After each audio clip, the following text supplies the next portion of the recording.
The alarm rang through the ship like a scream. Captain Daewon ran to the control room, his heart beating fast. Red lights flashed everywhere. The engine was dying, and there was nothing he could do to save it. The Serenity's hope was a small colony ship carrying 300 people to a new world. They had families, children, dreams of a better life. Now those dreams were burning up with the failing engine. Daewon looked at the navigation screen and felt his blood turn cold. They had drifted into the Darkspine sector during the engine failure. Everyone in the galaxy knew about this place. It was Vraxian territory. The Vraxians were monsters from nightmare stories. 8 feet tall with black shells like armor. They had sharp mandibles that could cut through metal. They were hunters who killed everything that entered their space. No one talked to them. No one traded with them. No one survived them. Daewon made the hardest choice of his life. He ordered everyone into the escape pods. The ship's computer had found a small moon nearby with air they could breathe. It was their only chance. The escape pods shot out from the dying ship like seeds from a dying flower. Daewon watched them go, knowing he would not survive. Someone had to stay behind to guide the pods to safety. One of those pods held 6 children and their teacher. Jiwoo had been teaching in the ship's education wing when the alarm sounded. She grabbed the children closest to her and ran. There was no time to find their parents. No time to say goodbye. Just run, climb into the pod, and pray. Little Hana was only 4 years old. She cried for her mother as the pod shook and rattled. The twins, Taeyang and Bora, held each other tight. They were 7 and scared. Jinho was 9, trying to be brave but failing. Misun was 10, her face white with fear. The oldest was Hyunwoo, 12 years old, and he kept telling everyone it would be okay, even though he did not believe it himself. The pod crashed hard. Metal screamed. The children screamed. Everything spun and broke and finally stopped. Jiwoo had put herself between the children and the worst of the impact. When the pod finally settled, she was not moving. Blood ran down her face. Her breathing was shallow and wrong. Hyunwoo checked on everyone. The children had bruises and cuts, but nothing broken. Jiwoo was different. She was badly hurt. He could see it in her eyes when she looked at him. She knew she was dying. She made him promise to take care of the little ones. He promised, even though he had no idea how. The moon outside was strange and beautiful. Purple plants glowed in the dim light. The air smelled like flowers and metal. 3 moons hung in the sky above them. It should have been wonderful. Instead, it was terrifying because they were alone and lost, and their teacher was dying. They found the Vraxians before the sun rose. Or rather, the Vraxians found them. Hyunwoo heard something moving in the darkness outside the crashed pod. Something big. Something that clicked and hissed. He told the children to hide behind Jiwoo, even though she could barely sit up. The Vraxian hunting party stepped into view, and Hyunwoo felt his stomach drop. They were even bigger than the stories said. Their black shells gleamed in the purple light. Their mandibles opened and closed with sounds like knives being sharpened. There were 12 of them, and they moved like wolves surrounding prey. The leader was the biggest. His shell had scars from 1,000 fights. His eyes were black and empty and saw right through them. His name was Krixthar, though the children did not know that yet. All they knew was that death had come for them. Jiwoo stood up. She should not have been able to move, but love makes people strong in their last moments. She put herself between the children and the monsters. She had no weapon. She had no strength left. But she had her body, and she used it as a shield. She spoke in a language the Vraxians did not understand, but her meaning was clear. You will not touch them. Krixthar respected that. In his culture, a warrior's last stand was sacred. He killed her quickly with mercy. 1 strike and she fell. The children screamed. Hana cried for Jiwoo to wake up. The twins held each other and shook. Jinho tried to pull the little ones back. Misun stood frozen in shock. Hyunwoo put his arms around all of them and waited to die. But death did not come. Krixthar looked at the crying children and felt something strange. Confusion. In Vraxian society, everyone was a warrior from birth. There were no weak ones, no helpless ones. Everyone could fight or they died. These creatures were different. They were small and soft and leaking water from their eyes. They made high-pitched sounds that hurt to hear. They had no weapons, no claws, no armor. They were nothing. One of his warriors, a young male named Daxkor, asked if they should kill the cubs now. Krixthar considered it. That would be the merciful thing. Quick death was better than slow death from cold or hunger or the moon's predators. But something made him pause. Perhaps it was the way the oldest cub trembled while trying to protect the smallest one. Perhaps it was the strange sounds they made. Perhaps it was curiosity about how long such weak creatures could survive. He made his decision. They would leave the cubs here. Let nature take its course. If they were strong, they would survive. If they were weak, they would die. Either way, it would be a lesson to any other species that thought they could enter Vraxian space without consequences. The hunting party took the pod's emergency supplies. They took anything useful. They left the children with nothing but the clothes on their backs and each other. As the Vraxians melted back into the forest, Hyun-woo held the crying children close. He was 12 years old and suddenly responsible for 5 lives. He did not know how to hunt. He did not know what plants were safe to eat. He did not know if they would live through the night. But he knew one thing. He had promised Ji-woo he would take care of them. So that is what he would do, no matter what. The first night was the worst. They huddled together in the wreckage of the pod, listening to strange sounds in the forest. Things howled and screamed and hunted in the darkness. The children jumped at every noise. Hana would not stop crying. The twins whispered to each other in scared voices. Jinho kept asking when someone would rescue them. Mi-sun sat silent, staring at nothing. Hyun-woo did not sleep. He could not. If he closed his eyes, they might all die. When the sun finally rose, painting the alien sky in shades of orange and pink, Hyun-woo made a plan. They needed water first, then food, then shelter better than the broken pod. He had learned some survival skills in training, though he never thought he would need them. He split the children into teams. Mi-sun would help him search for water. Jinho would climb and look for danger. The twins would stay with Hana and keep her safe and calm. What none of them knew was that the Vraxians had not really left. Krixthar and his hunting party watched from the forest, invisible in their camouflage. They wanted to see how long it took for the cubs to die. It would be educational, a study in weakness. But as they watched the oldest cub organize the others with quiet authority, as they watched him test plants carefully before letting the others eat, as they watched him comfort the crying little one while planning their survival, Krixthar felt that strange confusion again. These cubs should have given up. They should have sat down and waited for death. Instead, they were trying to live. The oldest one had no training, no tools, no hope, but he kept trying anyway. The Vraxians did not understand it. In their culture, you either won or you died. There was no middle ground. But these humans seemed to have found one. They were losing but refusing to accept defeat. It was foolish. It was illogical. It was fascinating. Krixthar decided to keep watching a little longer, just to see how it ended. 3 days passed like a nightmare that would not end. Hyun-woo kept them alive through stubbornness and luck. He found a stream with clean water. He tested berries on himself first, waiting to see if they made him sick before letting the others eat. He found a hollow under a massive tree root system where they could hide from the rain and the things that hunted at night. The children learned quickly because they had to. Mi-sun became their cook, figuring out which plants tasted best and how to prepare them. Jinho climbed trees to scout for danger and find fruit growing high up. The twins gathered firewood and kept their small camp organized. Even little Hana helped by sorting the food they collected and keeping everyone's spirits up with her innocent chatter. But it was hard. So hard. At night they heard things moving in the darkness, big things with claws and teeth. During the day they saw creatures that looked like nothing from Earth. Some had too many legs. Some had eyes that glowed. Some watched them with what felt like hunger. The children stayed close together, always touching, always within sight of each other. Hyun-woo knew their biggest problem was fire. They needed it for warmth, for cooking, for keeping predators away. He had learned the theory in training, how to make fire with friction, but doing it in real life was different. His hands hurt. His arms ached. He tried for hours while the others watched hopefully.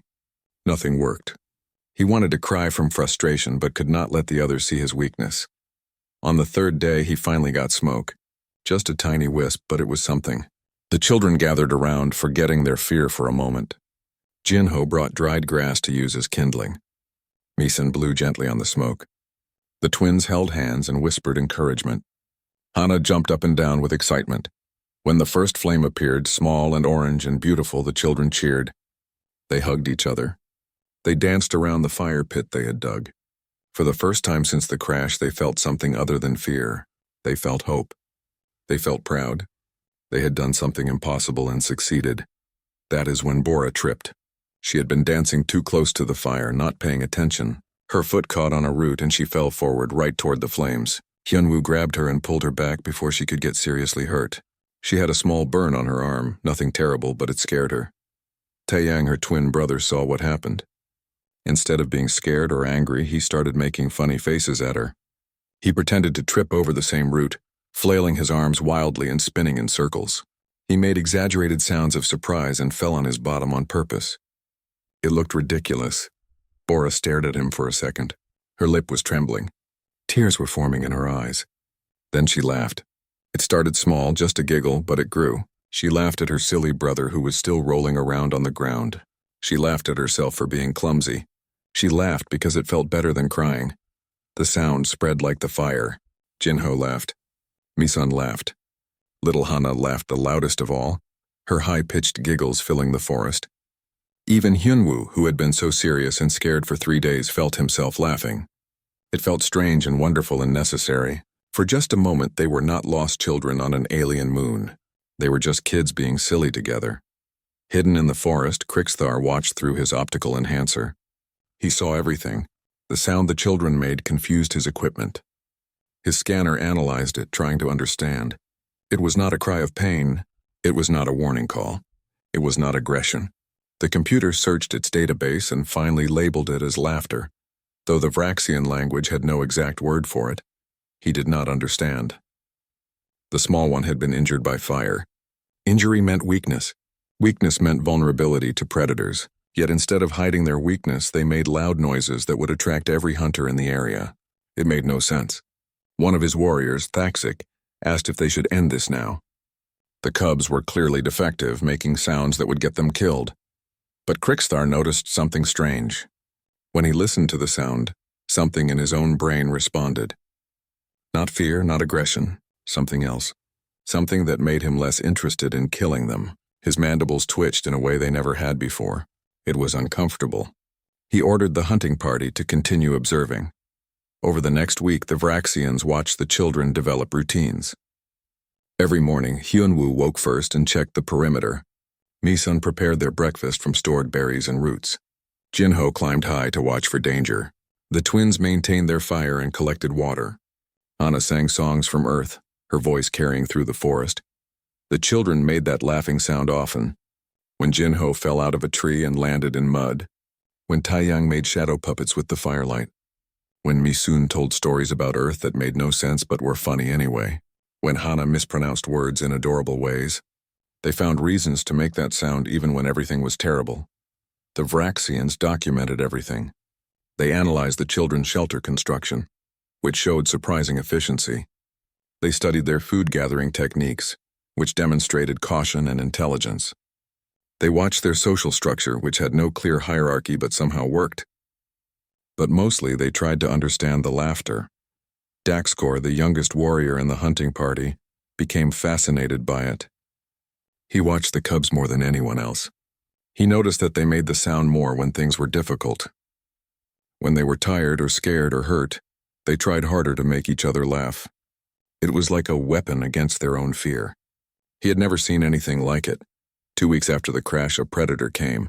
It was a stalker, native to the moon, with 6 legs and teeth like daggers. It was hungry, and the children smelled like easy prey. It approached their camp at dusk when the light was fading. Jinho saw it first and shouted a warning. Hyunwoo had prepared for this. They had practiced.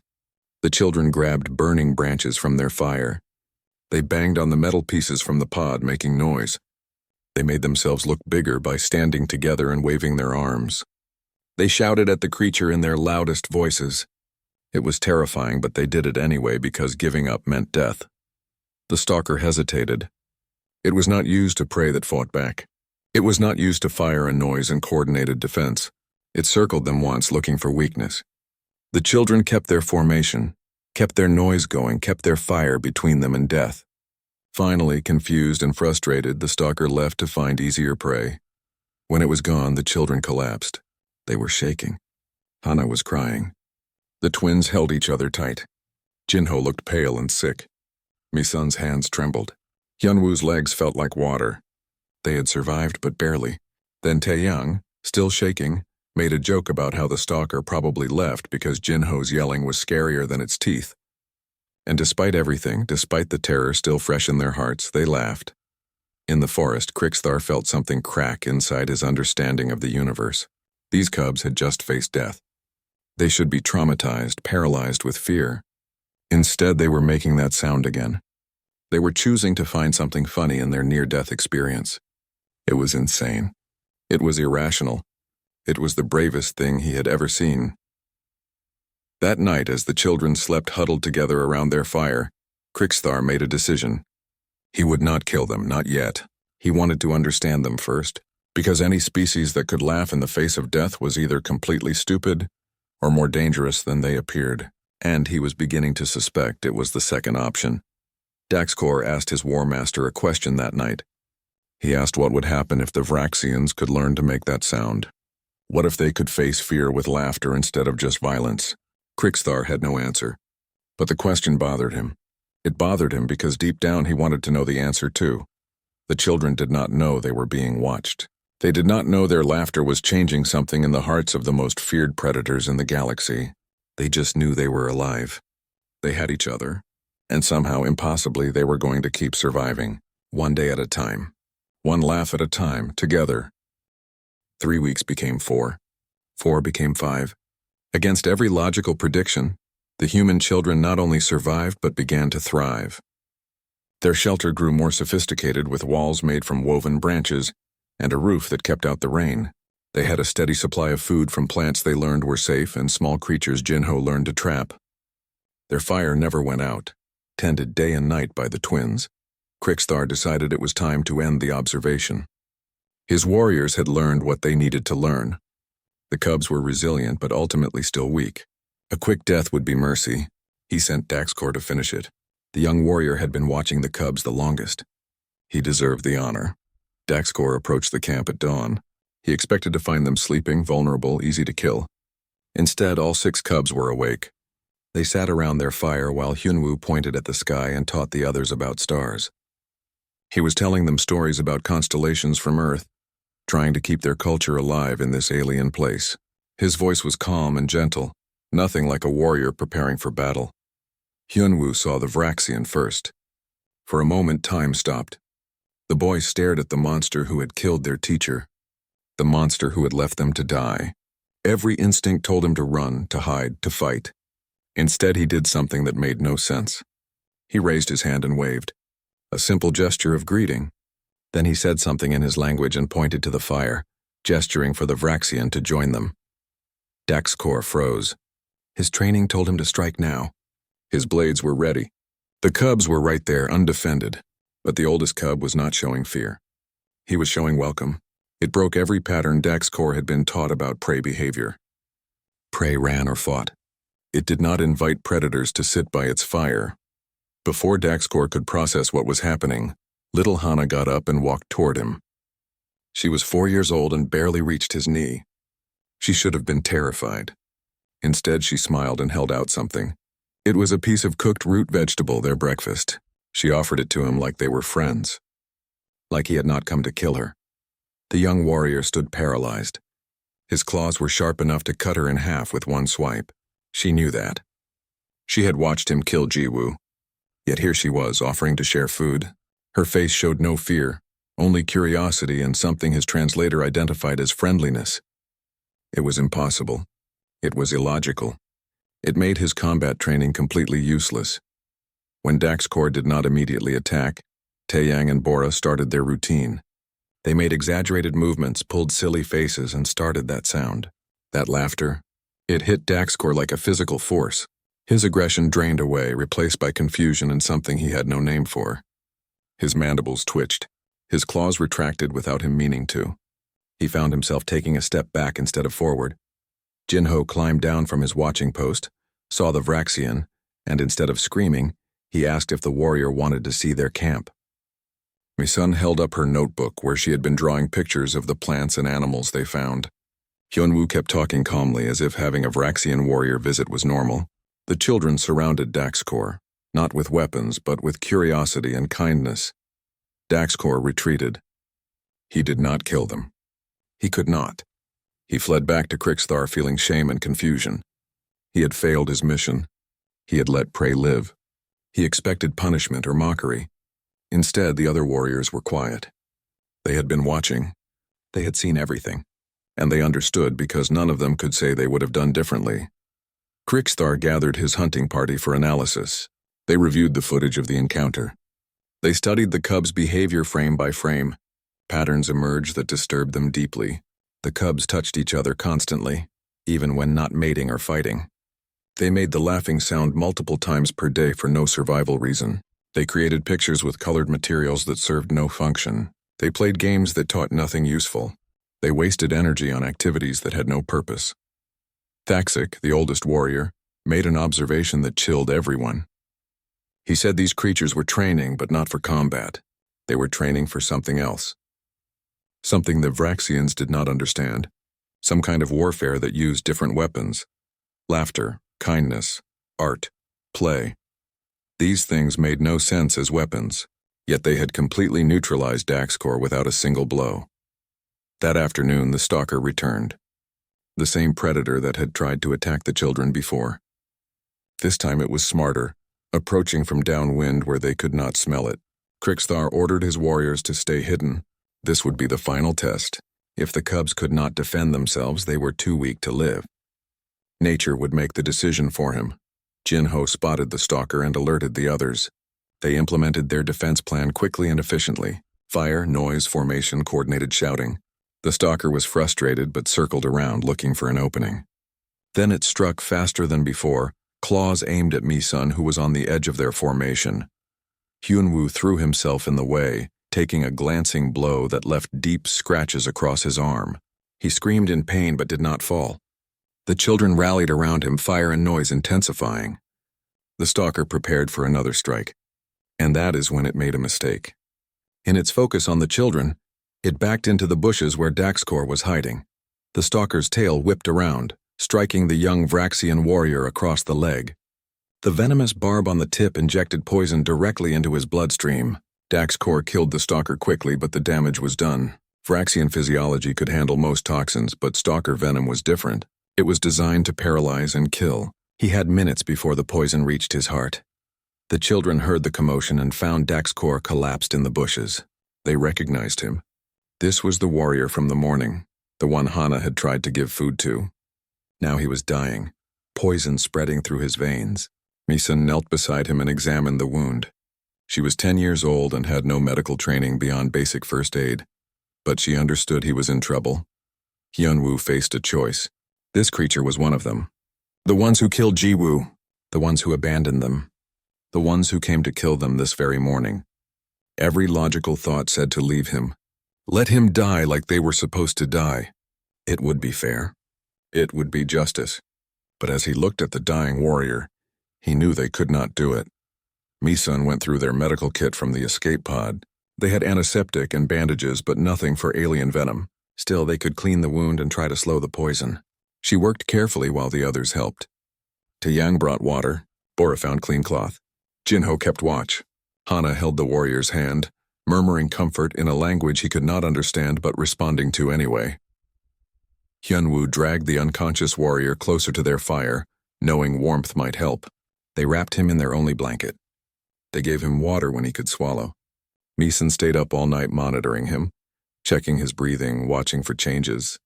The other children took turns sitting with him so he would not be alone. If he was going to die, he would not die alone in the dark. They knew how that felt. From the forest, Krixthar watched with growing horror. The cubs were helping Daxkor, not for strategy, not to bargain for their lives. Not because they were stupid. They were helping him because he was hurt and they could help. That was the only reason. It went against everything Krixthar knew about survival and strength and the way the universe worked. He realized something that shook him to his core. These cubs were not prey. They were not warriors. They were something his species had never encountered, something his language had no word for. They were dangerous in a way that had nothing to do with claws or teeth or armor. They had a weapon that could defeat any amount of strength. They had compassion. When dawn came, Daxkor opened his eyes. He was alive. The poison had not killed him, though he did not know if that was because of the cub's primitive medicine or just luck. What he did know was that he had come to kill them and they had saved him. They owed him nothing. He owed them everything. And that changed everything. Daxkor woke to find himself alive and surrounded by the prey he was supposed to kill. He was wrapped in bandages that smelled of human medicine. Little Hana sat nearby, humming while she organized their camp supplies. When she noticed him awake, she brought him water without any hesitation or fear. She asked if he felt better. The translator in his helmet turned her words into Vraxian, but some things needed no translation. She was genuinely concerned about him. The young warrior faced a crisis. In Vraxian culture, a life debt was sacred. If a warrior saved your life in honorable combat, you owed them everything until that debt was repaid. But these were not warriors. They were cubs, soft, weak cubs who sang while they worked and made that laughing sound constantly, yet they had saved him. His training had no protocols for this situation. Krixthar retrieved Daxkor later that day. The cubs let him go without protest, though Hana insisted on wrapping extra bandages for him to take. She also gave him another small gift, a bracelet made from colorful plant fibers. She said it was for good luck. Daxkor took it, not understanding why, but unable to refuse. Back with his hunting party, Daxkor made his report. But something was different in how he spoke. He did not talk about the cubs with cold analysis like discussing prey. He talked about them with something that sounded like respect. He described how Misun had worked through the night to monitor him, how Hyunwoo had given up their only blanket, how Hana had held his hand while he was unconscious. These actions made no tactical sense, yet they had happened. The hunting party held a formal council. This had never happened before in Vraxian history. They were debating what to do with prey that saved hunters. The cubs had committed no aggression. They had harmed no Vraxians. In fact, they had actively saved one. Yet they remained trespassers in sacred territory. The rules said they should die, but the rules had not anticipated cubs who healed their enemies. Faxic proposed something radical. He suggested they continue observation but change its nature. Instead of watching the cubs die, they should study how the cubs lived. If humans could survive in Vraxian territory using only cooperation and strange sounds, maybe they possessed a different kind of strength. One that the Horde needed to understand if they ever fought humanity in the future. Krixthar made a decision that would echo through history. His hunting party would reveal themselves and establish open contact. Not as predators hunting prey, but as observers studying something new. It went against every instinct, but instinct had failed to predict anything about these cubs. Logic demanded a new approach. At dawn, 12 Vraxian warriors emerged from the forest. 8 feet tall, armored in black shells, weapons gleaming. They should have been the most terrifying thing the children ever saw. The cubs should have run screaming. Instead, Hyunwoo stepped forward and positioned himself in front of the younger ones. He spoke through their salvaged translator. He said they meant no harm. They were just trying to survive until rescue came. Then Hana slipped past Hyunwoo's protective stance. She walked right up to Daxkor, who towered over her like a mountain over a pebble. She held out a necklace she had made from colorful stones and plant fibers. She told him it was a thank you gift, for watching over them, for being their friend. The words made no sense to the Vraxians, but they understood the gesture. Daxkor accepted the worthless necklace from a tiny alien cub. And something inside him broke or maybe awakened. He spoke in Vraxian, knowing she could not understand, but his tone needed no translation. He swore protection over these cubs until their people reclaimed them. Any who sought their harm must first overcome him. The other warriors heard this oath and knew it was binding. What started as observation became something else entirely. The Vraxians began teaching the cubs about the moon. Which plants were poisonous? Which water sources were cleanest? How to predict weather by watching the sky. How to move quietly through the forest. The cubs absorbed this knowledge eagerly, asking questions, taking notes, practicing what they learned. In exchange, the cubs shared their own knowledge. Hyunwoo taught them about human technology and culture. Misun showed them human art and writing. Jinho demonstrated climbing techniques the Vraxians had never considered. The twins taught them games, and Hana, the smallest, somehow became the bridge between species. She treated the enormous warriors like they were her friends, and somehow they became exactly that. Taeyang discovered that Vraxian facial mandibles could be manipulated to approximate human expressions. He spent hours teaching Thaxic how to smile. The result was horrifying, more nightmare than happiness. When Thaxic showed his new smile to the other cubs, they made the laughing sound. But instead of being offended, Thaxic found himself feeling lighter. The sound did something to his brain chemistry that even he did not understand. Jinho challenged the warriors to climbing contests. He lost every single time because they were simply stronger and faster. But he made it fun. He narrated his own failures with jokes that made everyone laugh. He fell from trees and bounced up, saying he meant to do that. The Vraxians had never seen someone acknowledge inadequacy without shame. In their culture, failure meant death or exile. But Jinho failed constantly and just tried again. The real breakthrough came during an evening gathering. Mi-sun was telling a story from Earth about a brave knight who fought a dragon to save villagers. The translator struggled with nuance, but Krixthar listened intently. When she finished, he asked why the knight would risk everything for villagers who were not warriors. Bora answered simply, because they needed help. That was all. Thaxic pressed further. What did the knight gain? Hyunwoo thought for a moment before answering. The knight gained the knowledge that he helped, that people were safe because he chose to act. Nothing more. The Vraxians struggled to process this. In their culture, every action had a purpose. Victory, dominance, survival, territory. The idea of acting purely because others needed help was alien to them. Yet they had watched these cubs do exactly that when they saved Daxkor. They had nothing to gain. They could have let him die and eliminated a threat. Instead, they helped because he was hurt and they could help. It was that simple and that revolutionary. The warriors began to understand they had not encountered a weak species. They had encountered a species whose strength operated on completely different principles than theirs. Days turned into weeks. The camp became a strange hybrid of human and Vraxian. The cubs taught the warriors songs from Earth. The warriors taught the cubs hunting techniques. They shared meals, though their foods were different. They told stories, though their cultures were alien to each other. And slowly, without anyone quite realizing when it happened, they became something neither species had words for. They became friends. Hana appointed herself friendship ambassador. She made gifts for each warrior. Necklaces, carved figures, flower crowns. The warriors looked ridiculous wearing flower crowns on their armored heads, but they wore them anyway. Because Hana asked. Because refusing would hurt her feelings. Because somewhere along the way, protecting these cubs had become more important than following tradition. The twins taught several Vraxians basic human games. Tag, hide and seek. Simple contests that had no purpose except fun. The warriors participated awkwardly at first, not understanding the point.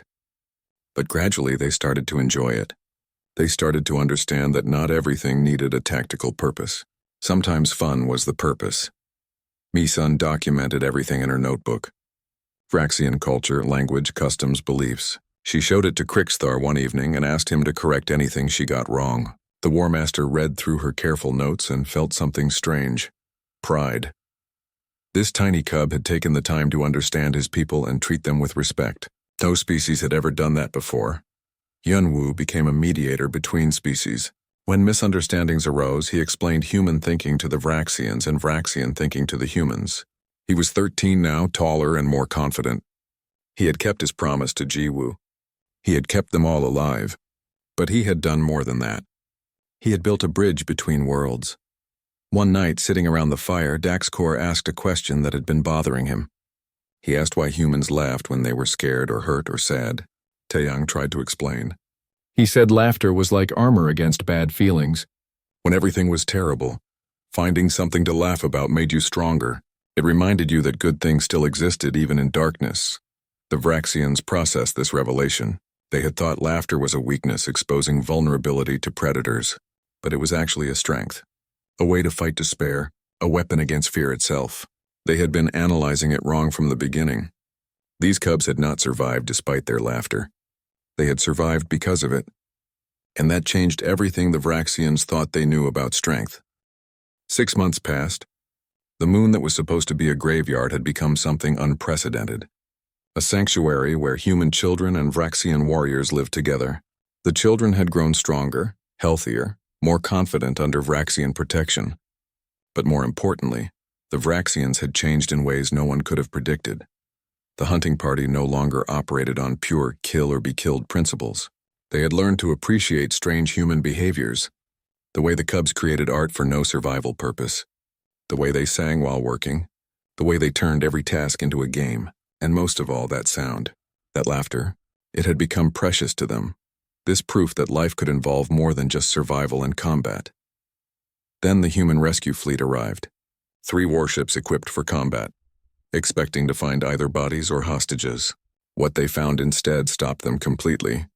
Their sensors picked up 6 human life signs and 12 Vraxian warriors all gathered around a camp. The children were alive, healthy, and playing a game of tag with warriors who were carefully moderating their strength to make it fair. Commander Yun Seok commanded the rescue fleet. He had been searching for survivors for 6 months, though he had stopped hoping weeks ago. No one survived in Vraxian territory. It was a fundamental fact of galactic life, yet his sensors said otherwise. He established contact with extreme caution, weapons charged, shields up, ready for a trap. 6 human children came running to the communication station, shouting with joy about being rescued. But they also insisted their friends be allowed to join them. Their friends? The Vraxians, the monsters who should have killed them. Commander Yun Seok thought he might be having a stroke.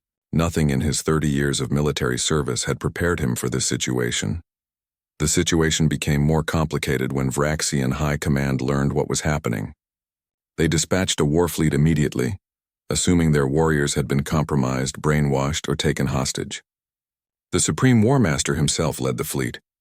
He would not tolerate the shame of Vraxian warriors being corrupted by weak prey species. 2 fleets converged on the small moon. Human and Vraxian, both ready for battle, both certain the other side was in the wrong. Weapons charged. Fighters deployed, shields at maximum. One wrong move would ignite a sector-wide war that could kill billions. And caught between these 2 fleets were 6 children and 12 warriors who had learned a different way. Hyunwoo made a proposal through the communication channels, broadcast to both fleets.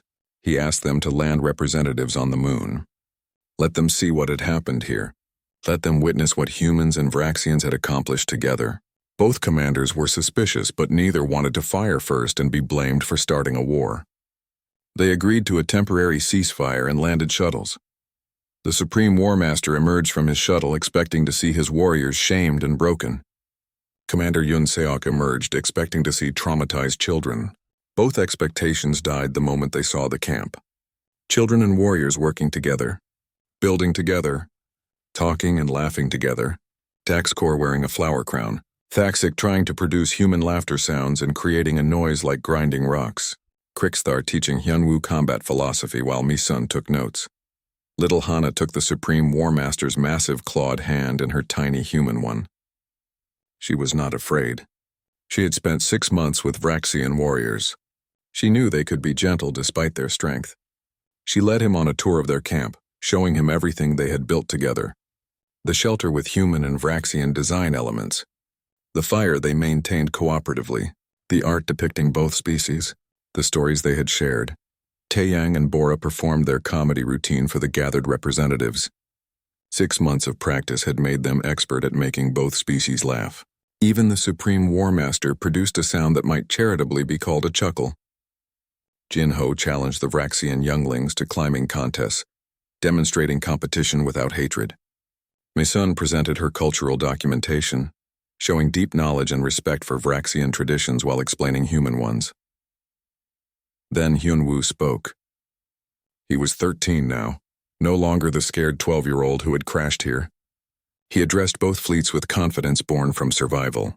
He told them they had been abandoned here to die. Everyone thought they were too weak to survive among predators. But they did not survive despite the Vraxians. They survived because of them. He explained that the Vraxians did not help them despite being predators. They helped because they learned humans had something valuable, a different way of seeing the world.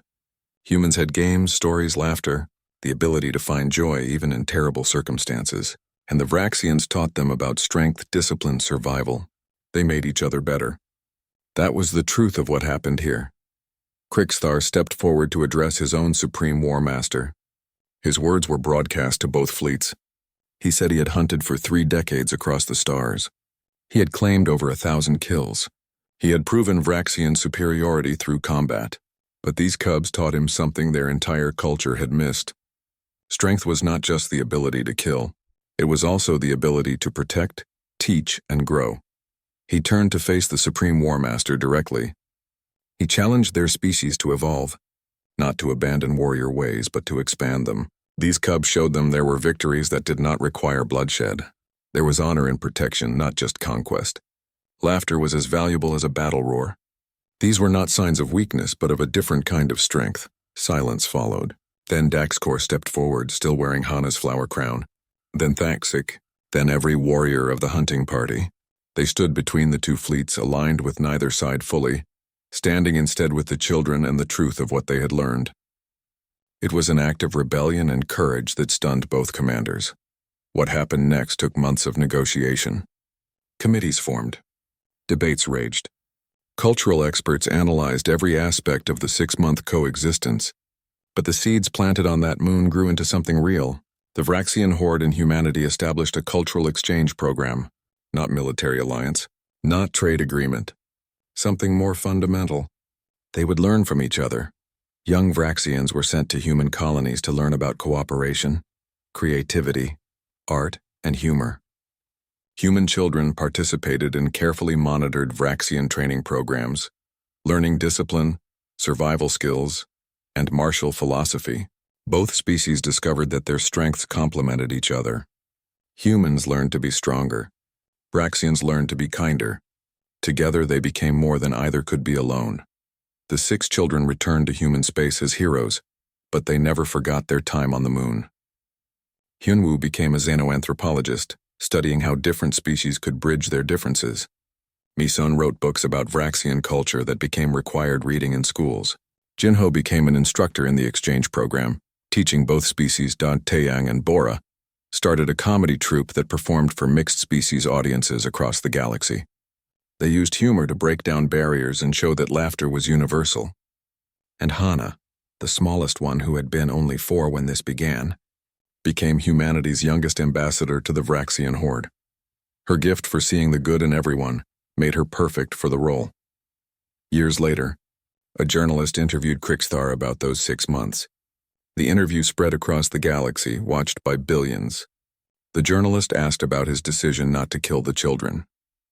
Krixthar's mandibles shifted in what everyone now recognized as a Vraxian smile, taught to them by human children who refused to give up. He said he thought he was abandoning weak prey to wilderness. But they were not prey. They were teachers. They taught his people that in the vast darkness of space, laughter was a light that could not be extinguished.